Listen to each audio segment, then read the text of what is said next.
રાજ્યમાં ચર્ચા જગાવનારી ગોંડલ નાગરિક બેંકની આજે ચૂંટણી યોજાઈ। ગોંડલ શહેરના કડવા પટેલ સમાજવાડી ખાતે યોજાયેલા ચૂંટણીમાં સર્વેની નજર રહી છે। આ ચૂંટણીમાં ભાજપ અને કોંગ્રેસ પ્રેરિત પેનલોના ઉમેદવારો સહિત 23 ઉમેદવારો વચ્ચે ચૂંટણીનો જંગ જામ્યો છે। હાલ જેલમાં રહેલા પૂર્વ ધારાસભ્ય જયરાજસિંહ જાડેજાના પુત્ર ગણેશના વર્ચસ્વની પણ આ લડાઈ મનાઈ રહી છે।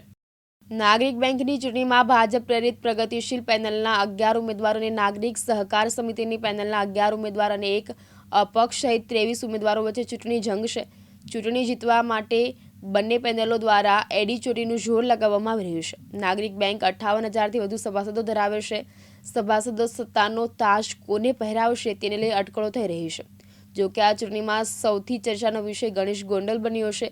ગણેશ ગોંડલે પણ જેલમાંથી ઉમેદવારી ફોર્મ ભર્યું હતું, જેથી શું જેલમાં હોવા છતાં પૂર્વ ધારાસભ્ય જયરાજસિંહ જાડેજાના પુત્ર ગણેશનું વર્ચસ્વ જળવાઈ રહેશે તેવા સવાલો ઊભા થઈ રહ્યા છે। આમ તો નાગરિક બેંકની ચૂંટણી સામાન્ય ગણાતી હોય છે, પણ ગોંડલમાં ચૂંટણીને લઈને ધારાસભાની ચૂંટણી જેવો માહોલ ગરમાયો છે। બેંકની ચૂંટણી વર્તમાન ચેરમેન અશોકભાઈ પીપળિયા માટે પ્રતિષ્ઠાનો જંગ બની છે, તો સામા પક્ષે પૂર્વ ચેરમેન યતીશભાઈ દેસાઈ બહુમત હાંસલ કરવા એડી ચોટીનું જોર લગાવી રહ્યા છે, જેથી રાજકીય ઉત્તેજના ફેલાય છે। આજે નાગરિક બેંકની ચૂંટણી યોજાઈ રહી છે, જેમાં ગોંડલ પૂર્વ ધારાસભ્ય જયરાજસિંહ જાડેજા મતદાન મથકે મતદાન કરવા પહોંચ્યા હતા અને કુલ 30 બૂથ સાથે મતદાન શરૂ થતાં જ બેંકના મતદારોની કતારો જોવા મળી હતી। બેંકની ચૂંટણીને લઈને કડક પોલીસ બંદોબસ્ત પણ ગોઠવાયો છે।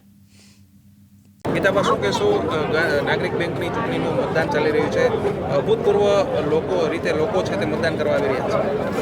આજે ગોંડલ નાગરિક બેંકની ચૂંટણી છે અને લોકો બહુ ઉત્સાહથી મતદાન કરી રહ્યા છે અને લોકોને બહુ ઉત્સાહ છે અને લોકોનો અમારી ભારતીય જનતા પાર્ટી પ્રેરિત અમારી જે ઉમેદવારી છે 11-11 ને લોકો ચૂંટાવી દેશે એવી મને પૂર્ણપણે ખાતરી છે।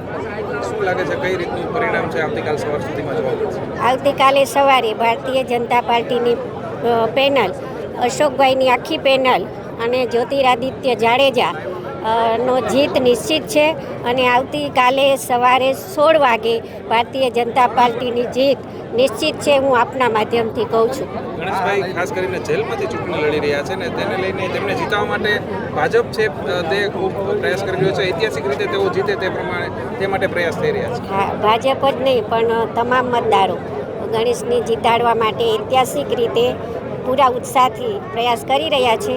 કાલે આપ સૌ જોઈ લેશો અને ગણેશની જીત નિશ્ચિત છે અને અશોકભાઈની પેનલ મજબૂત છે અને 11-11 ઉમેદવારો જીતી જવાના છે। કાલે બસ આજ નાગરિક બેંકની ચૂંટણી હોય અને મારા મતદાનનો ઉપયોગ કરી અને આજે મેં મતદાન કર્યું છે અને ખૂબ શાંતિપૂર્વક મતદાન ચાલી રહ્યું છે અને ખૂબ ભારે મતદાન થાય એવો લોકોમાં ઉત્સાહ દેખાઈ રહ્યો છે અને ટોળાને ટોળા લોકો મતદાન કરવા આવી રહ્યા છે અને ખૂબ શાંતિપૂર્વક મતદાન ચાલી રહ્યું છે।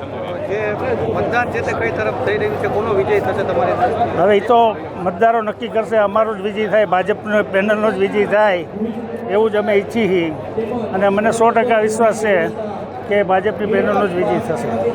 ગણેશભાઈ જેલમાંથી ચૂંટણી લડી રહ્યા છે, આપ કઈ રીતે જુઓ છો? કેટલી લીડ? એમાં શું છે, જેલમાંથી લઈએ તો એક બનાવ હતો, તો ચૂંટણી આવે તો જેલમાંથી લડવામાં એમાં કંઈ વાંધો છે નહીં અને એ પણ 100% ચૂંટાય।